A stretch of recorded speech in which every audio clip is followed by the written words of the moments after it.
Hello ubu aha turi gutembera ikigo cya STB, ikigo cy'imyuga giherereye mu karere ka Musanze mu murenge wa Busogo. Urabona ko tuba tugitembera, ndi kumwe n'undi mujama wanjye, muramubona. Reba hano basuhuza, ariko basuhuza murabona ko tuba tugitambagira, murabona ko ari ikigo cyiza. Umuntu wifuza kukigamo rwose ni karibu. Urabona ko ari ikigo kibereye ijisho, buri umwe wese twamushishikariza kugira ngo azaze kwiga muri iki kigo, kuko ni ikigo cy'imyuga gisobanutse, cyigisha ibintu bijyanye n'ububaji, ubwubatsi,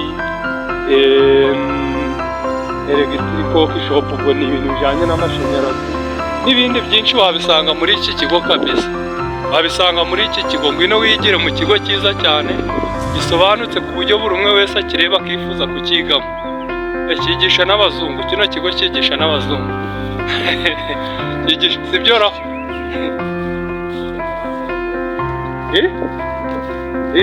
Abandi bagakora bisi. Birumvikana. Ntacyo bitwaye. Murabona ko ari ikigo gisobanutse, si mwirebera se? Ibyiza ntaho bitaba. Nawe ngushishikariza kugira ngo uze kwiga muri iki kigo, wigire muri iki kigo cyiza cyane. Nuko urangije ugahita ukora ako kanya, urangiza ugahita ukora umurimo, ugahita uhanga umurimo nyine nawe ugakora pe. Ese muri iki gihe ko tugomba kwiteza imbere, wategereza akazi ka leta kugeza ryari?